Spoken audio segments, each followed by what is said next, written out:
الحمد لله رب العالمين والصلاة والسلام على سيد الأنبياء والمرسلين وعلى آله وأصحابه الطيبين الطاهرين وعلى من تبعهم بإحسان إلى يوم الدين. أما بعد فأعوذ بالله من الشيطان الرجيم. بسم الله الرحمن الرحيم. إن الدين عند الله الإسلام. وقال تعالى فاقم وجهك للدين حنيفا فطرة الله التي فطر الناس عليها لا تبديل لخلق الله ذلك الدين القيم ولكن أكثر الناس لا يعلمون. صدق الله مولانا العظيم. سبحانك لا علم لنا إلا ما علمتنا إنك أنت العليم الحكيم. اللهم انفعني بما علمتني وعلمني ما ينفعني وزدني علما.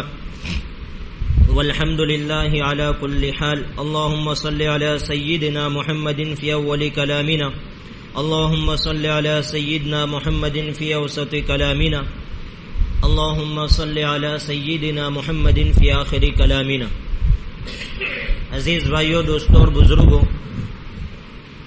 سنن اور آداب کا جو ہمارا سلسلہ چل رہا تھا، آج کی اس مجلس میں اس کو موقوف کرتے ہوئے کچھ ہنگامی موضوع کے اوپر آپ حضرات کے سامنے باتیں رکھنی ہیں. آپ حضرات کو معلوم ہے کہ یہ مہینہ جو گزرا اور اس سے پہلے والا مہینہ ہندوستان میں ایک خاص قسم کا ماحول پیدا کیا گیا تھا، جس کو مہا کمبھ میلہ کہا جاتا ہے. ویسے تو صدیوں سے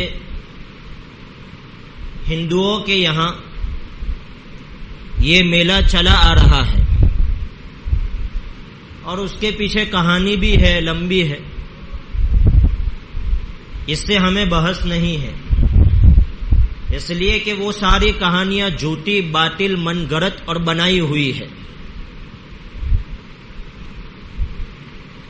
صدیوں سے چلا آ رہا ہے، لیکن آج تک اس کا اثر عام لوگوں کے اوپر اس لیے نہیں تھا کہ سوشل میڈیا اتنا زیادہ نہیں تھا پہلے کے زمانے میں. ویسے تو ہر 12 سال کے بعد آتا ہے، لیکن یہ جو مہا کمبھ ہوا وہ 144 سال کے بعد آیا، 144 ورس پچھی. اور یہ ہر 144 سال کے بعد آتا ہے، جس کو وہ مہا کمبھ کہتے ہیں، جو الہ آباد میں ہوتا ہے، جس کا نام بدل کر انہوں نے پریاگراج کر دیا ہے. سوشل میڈیا کے تاثر کی وجہ سے، اس کے اثر کی وجہ سے ہم مسلمانوں کی نگاہوں کے سامنے بھی کیا کیا حرکتیں، کیا کیا رسم و رواج وہاں ہوتے ہیں ہمارے سامنے آئی اور ہم نے دیکھی. شاید و باید کوئی مسلمان ایسا ہو جس کو اس تعلق سے پتہ اور معلوم نہ ہو، اس لیے کہ دیش بھر کا مین اسٹریم میڈیا پچھلے 1.5 مہینے سے اسی چیز کو دکھانے میں لگا ہوا ہے. حالانکہ بتانے اور دکھانے کے لیے اور بھی بہت سارے ٹاپک ہے، لیکن لوگوں کے دھیان اور توجہ کو ہٹانے کے لیے اور پورے ملک میں ایک خاص پرکار کی آئیڈیالوجی اور وچار دھارا کو پھیلانے کے لیے 7 گھنٹے کی اسٹریم ان کی دکھائی گئی. اب اس چیز کو یہاں بیان کرنا اس لیے مقصود ہے، کسی کو سوال ہوگا کہ مہا کمبھ کو جمعہ کی اس مجلس کے ساتھ کیا تعلق؟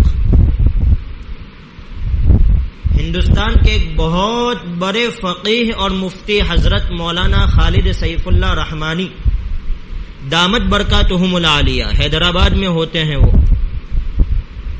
انہوں نے ایک مرتبہ اپنے بیان میں کہا تھا کہ یہ جمعہ کا جو منبر ہے، جمعہ کی جو مجلسیں ہیں، وہ سب سے بڑا سوشل میڈیا ہے، بات پہنچانے کا ذریعہ ہے. یہ حضور صلی اللہ علیہ وسلم اپنے جمعہ کے خطبے میں صرف آخرت کی بات ہی نہیں کرتے تھے، جنت اور جہنم ہی کی بات نہیں کرتے تھے، بلکہ ہفتہ بھر میں جتنے واقعات پیش آئے ہوئے ہوتے تھے اسلامی سلطنت اور حکومت میں، اس تعلق سے حضور صلی اللہ علیہ وسلم حضرات صحابہ کی جمعہ کے خطبے میں رہنمائی کرتے تھے۔ تو میں کہنا یہ چاہ رہا تھا کہ ہم نے جو حرکتیں دیکھی اس سے پتہ یہ چلتا ہے کہ ان کے مذہب میں سوائے ناپاکی اور گندگی کے اور کچھ نہیں ہے۔ ویسے تو کفر سارا کا سارا ناپاک ہے، اور ایسی گندی چیز ہے کہ آدمی کو اگر کفر کی اور شرک کی بھیانکتا کا پتہ لگ جاوے تو اس سے قریب سے بھی نہ پھٹکے، اتنی خراب چیز ہے یہ، اور جو اعمال وہ لوگ کرتے ہیں وہ بھی خراب ہے۔ اب کچھ ایگزامپل اور اداہرن جو ہم نے ویڈیو میں دیکھے وہ بتلاتے ہیں۔ اس مہا کمبھ میلے میں پورے دیش کے اور آس پاس کے دیشوں کے ہندو سادھو لوگ جمع ہوتے ہیں۔ اب ان کی خصوصیات دیکھیے، وہ سادھو کن کو مانتے ہیں۔ ایک تو سادھو ایسا ہے جس نے 16 سال سے اپنا ہاتھ اوپر کیا ہوا ہے، 16 سال سے ہاتھ نیچے نہیں کیا، تو وہ لکڑی کی طرح سوکھ گیا ہے۔ 16 سال سے اس نے اپنے بال نہیں کاٹے، اور اس کو وہ تپسیا کا نام دیتے ہیں۔ کیا ہوا کہ بھائی اس نے سماج سے اپنے آپ کو الگ کر لیا، سنیاس لے لیا، نہ بیوی ہے، نہ بچے ہیں، نہ ماں باپ ہیں، نہ بھائی بہنوں سے کچھ تعلق ہے۔ تپسیایں کی اس نے، 16 سال سے اپنا ہاتھ اوپر کیے رکھا، اب وہ سوکھ گیا۔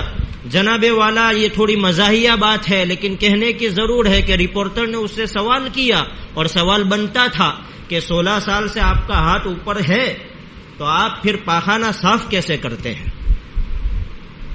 ظاہر سی بات ہے، اس نے اپنے ہاتھ کو اوپر رکھا۔ پیشاب پاخانہ ہر انسان کی ضرورت ہے، دوسروں سے صاف کروانے کے علاوہ اور کوئی چارہ کار نہیں۔ اور یہ قوم عقیدت میں اور شردھا میں اتنی اندھی ہو جاتی ہے کہ سب کچھ برداشت کر لیتی ہے۔ ایک بابا دیکھنے کو ملے کہ انہوں نے 20 سال سے زمین کے اوپر وہ نہیں سوئے، پلنگ اور بستر کے اوپر وہ نہیں سوئے، کانٹوں کے اوپر وہ سوتے ہیں، اور کمبھ میلے میں وہ جناب آئے کانٹوں کے اوپر ہی آئے، وہاں پر وہ تشریف فرما ہے کانٹوں کے اوپر ہی ہیں، لوگوں کے اوپر ہاتھ پھرا رہے ہیں، لوگ ان کا آشیرواد لے رہے ہیں۔ بعض ایسے ہیں جنہوں نے 40 سال سے اپنی جٹا نہیں کاٹی، اپنے بال نہیں کاٹے۔ یہ میں اس لیے بتلا رہا ہوں کہ آگے جو میں اسلام کی خصوصیت بتلانے والا ہوں اس سے ہمارے دل میں اسلام کی عظمت آئے گی۔ کتنے ایسے ہیں جنہوں نے 50 سال قبرستانوں میں، شمشانوں میں گزار دیے، وہ عام بستیوں میں نہیں آئے۔ یہ سارے مناظر ہیں جو سوشل میڈیا کے ذریعے سے ہم تک پہنچے۔ اب آپ ذرا غور کریں، اس کے مقابلے میں اسلام ہمیں کیا تعلیم دیتا ہے؟ اسلام کا بڑے سے بڑا ولی بھی ہو، اس کو دنیا کے چھوڑ دینے کی، سنیاس لے لینے کی، رہبانیت کی اجازت نہیں ہے۔ اسلام کی تعلیمات مقدس اور پاکیزہ تعلیمات ہے، بہت مقدس۔ آپ کے سامنے یہ مثالیں اور اداہرن ایگزامپل دیے میں نے کہ ان کے سادھوؤں نے کیا کیا کیا اور کر رہے ہیں۔ کئی ایسے ہیں جو گنگا میں 20 سال سے ایک پاؤں پر کھڑے ہیں، اور سارے ہندوؤں نے مل کر جس گنگا کو وہ مقدس مانتے ہیں، سب نے مل کر اس میں اسنان کیا، غسل کیا اور گنگا کو گندا کر دیا۔ حتیٰ کہ انڈیا کے پولیوشن کنٹرول بورڈ کی رپورٹ ہے کل کی، وہ بتلاتی ہے کہ گنگا کا پانی اس وقت ہاتھ ڈالنے کے قابل بھی نہیں ہے، جس نے ڈالا اس کو چمڑی کی بیماریاں ہونے کے خدشات اور اندیشے ہیں۔